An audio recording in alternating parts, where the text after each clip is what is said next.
Good morning. This is Akashvani. I'm Sunil Verma with World News.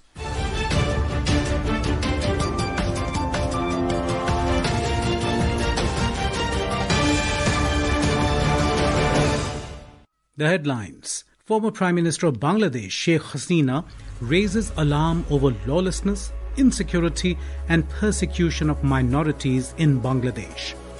UN Human Rights Council passes motion for an independent probe into human rights abuses in Iran. Russia, Ukraine and United States trilateral talks to continue today at Abu Dhabi on resolving Moscow-Kiev crisis. US bracing for massive winter storm leading to cancellation of more than 1,800 flights and triggering power outages. And India to take on New Zealand in third and final group stage game in Under-19 Cricket World Cup at Zimbabwe today.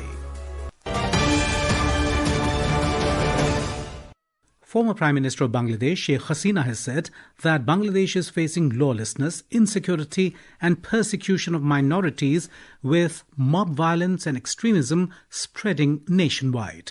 Delivering an audio message during a media briefing in New Delhi last evening, Ms. Hasina said, "At present, Bangladesh stands at the edge of an abyss and is navigating one of the most perilous chapters in its history." She demanded action, including restoring democracy for free and fair elections, ending violence and lawlessness, allowing civic services to function properly, ensuring the safety of religious minority groups, women, girls, and the most vulnerable sections in society. Ms. Hasina also called for an end to politically motivated acts intended to intimidate the Bangladesh Awami League and other opposition parties and invited the United Nations to conduct a new and truly impartial investigation into the events of the past year. Urging the citizens of Bangladesh not to give up, she called for public support to reclaim democracy. The nation has been plunged into an age of terror, relentless and suffocating. Democracy is now in exile. Human rights have been trampled into the dust. Freedom of the press has been extinguished. Violence, torture and sexual assault against women and girls raise unchecked. In this grave hour, the entire nation must rise, united and galvanized by the spirit of our great liberation war. The United Nations rights body has condemned Iran for rights abuses and mandated an investigation into a recent crackdown on anti-government protests that killed thousands of people. Speaking during an emergency session of the UN Human Rights Council in Geneva, High Commissioner Volker Turk voiced concerns for detainees and called upon the Iranian authorities to reconsider, to pull back and to end their brutal repression. Mr. Turk said they have indications that the security forces made mass arrests in several cities, even pursuing injured people into hospitals and detaining lawyers, human rights defenders, activists, and ordinary citizens. He also noted that the crackdown intensified on January the 8th, with security forces using live ammunition against demonstrators, resulting in the deaths of thousands of people, including children. The Council passed a motion extending a previous inquiry set up in 2022 so UN investigators could also document the latest unrest for potential future legal proceedings. Iran's mission rejected the Rights Council's politicized resolution and said it can investigate the events on its own. 25 states, including France, Mexico and South Korea, voted in favor, while 7, including China and India, voted against and 14 abstained. Representatives from Russia, Ukraine and the United States held talks at Abu Dhabi in the United Arab Emirates, UAE, yesterday in the first round of trilateral negotiations on resolving the Moscow-Kiev crisis.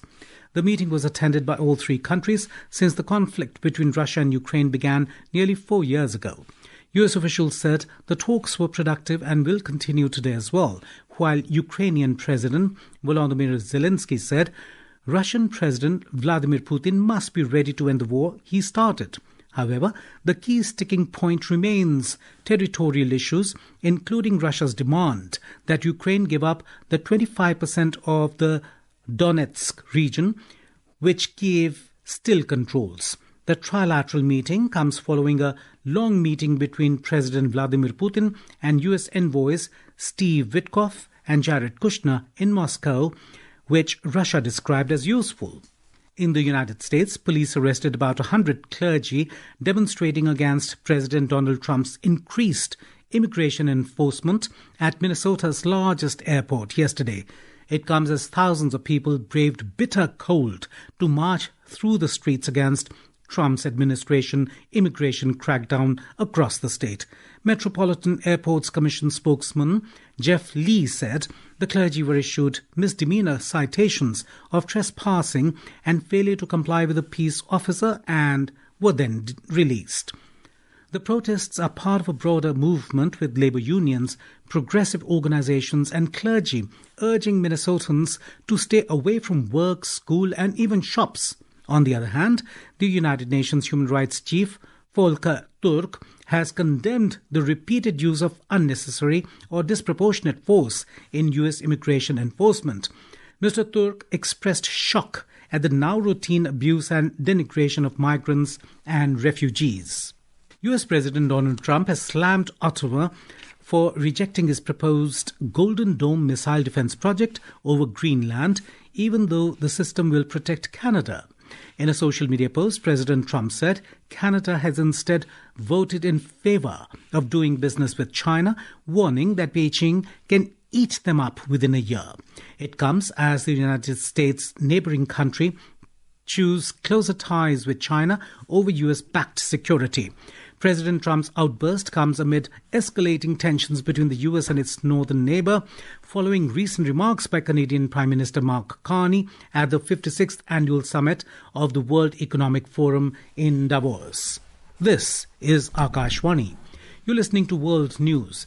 We bring you the top international news and updates from around the globe.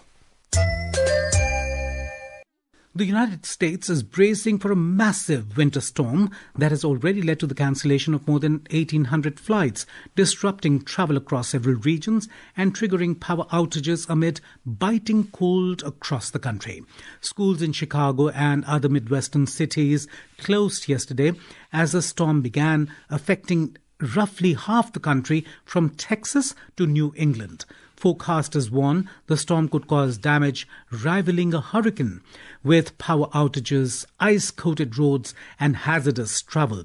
Gusty winds are expected to drop wind chill below zero, with minus 50 degrees Fahrenheit possible in the northern and central plains. Over a dozen states have declared emergencies, and officials are urging residents to prepare for the storm and stay indoors. In the Men's Under-19 Cricket World Cup, India will take on New Zealand in their third and final group stage game at Bulawayo, Zimbabwe today. The match will start at 1 p.m. Indian Standard Time. In table tennis, the Indian pair of Manush Shah and Diya Chitale clinched the mixed doubles title at the WTT Contender Muscat 2026 in Oman yesterday. The third-seeded Indian duo defeated China's fourth seed Huang Yozheng and Shi Shunjiao 3-2 in the final. Currently ranked world number 8, Manush and Diya secured their second mixed doubles title at a WTT Contender event. And now, before we close, here are the highlights of the bulletin. Former Prime Minister of Bangladesh, Sheikh Hasina, raises alarm over lawlessness, insecurity and persecution of minorities in Bangladesh.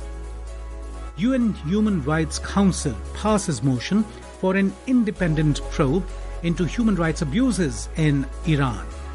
Russia, Ukraine and United States trilateral talks to continue today at Abu Dhabi on resolving Moscow-Kiev crisis. US bracing for massive winter storm leading to cancellation of more than 1,800 flights and triggering power outages. And India to take on New Zealand in third and final group stage game in Under-19 Cricket World Cup at Zimbabwe today. And that is the end of this news bulletin.